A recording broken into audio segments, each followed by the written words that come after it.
Greetings everybody, it's Rob from Stage Tower Games, and we are here with another Pathfinder 2e video. And this one is about a very important condition that I wanted to discuss and bring up regarding Pathfinder 2e, and one that I feel like new players underlook and don't really grasp the value of, and that is the frightened condition. I'm going to spend some time talking a bit about the frightened condition.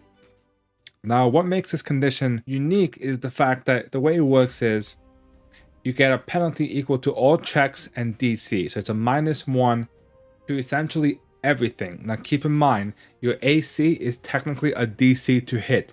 So penalty to your AC. Your attack rolls are essentially checks. A penalty to your attack rolls. Your saves. All that get affected by the frightened condition. Now, what makes frightened is valuable is that it can, depending on how it's applied and so forth, you can gain different levels of frightened. But imagine being frightened 2 or frightened 3. Now you're at a -2 or -3 to everything that you do. The way the condition works is at the end of your turn, the value decreases by 1. So if you are frightened 2, it goes down to frightened 1, and if you are frightened 1, it just goes away. So it does kind of slowly fade as time progresses, but it is still a valuable debuff to apply. Because if you apply a frightened 1 and have them flat-footed, that's 3 off their AC. That could turn a hit into a critical hit, or a miss into a hit. And those kind of plays come up more than you think.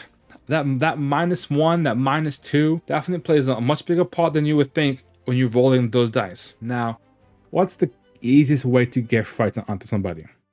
Obviously, the easiest way is with the intimidate action or the demoralize action.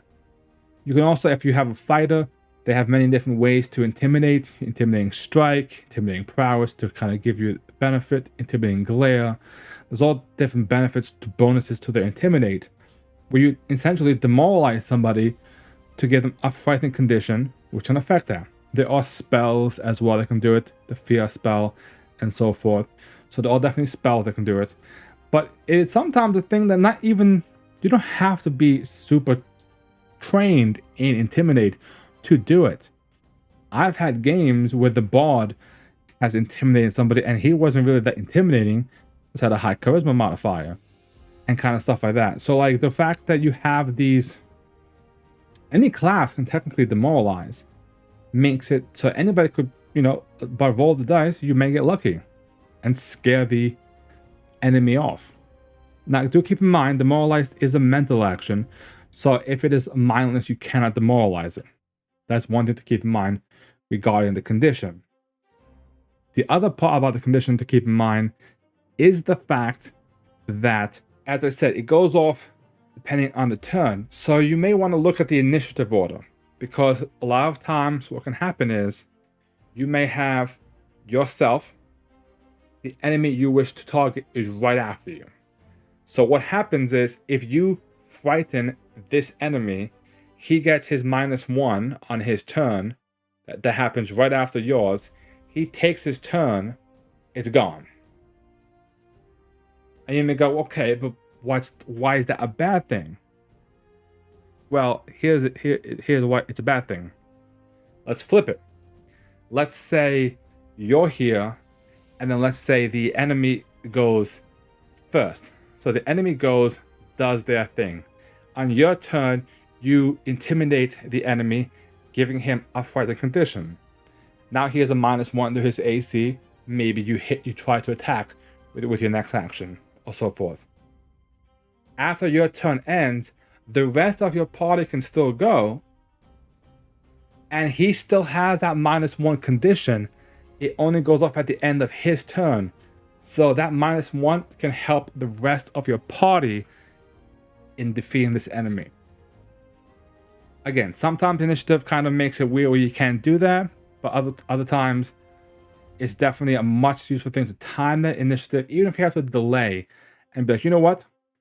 I don't think this is a good idea. So let's delay, come in, Brighton, give him that -2, weaken his AC, and then let your party just plow into him. And this is how this condition is really important, because it really wasn't really that much of a condition to this level in 1E. It's definitely a lot newer. And the fact that it's there, and the fact that it affects AC and attack rolls, regardless of what kind it is, in my opinion, probably the most effective and the most dangerous condition in Pathfinder 2E. Yes, some of the other ones may have more devastating effects, but in terms of actually affecting the game, more kind of, I'm not talking about flat-footed, more in actual affecting the game and kind of giving you more value, I think the fighting condition definitely does that. What other conditions do you guys think could affect the game? Any other conditions of yours that are particularly favorite? Let me know down in the comments. And of course, while you are down there, please hit that subscribe button and let help this channel grow so we can get bigger, better, and provide you guys with more tabletop and board game content for your pleasure. Thank you guys for watching.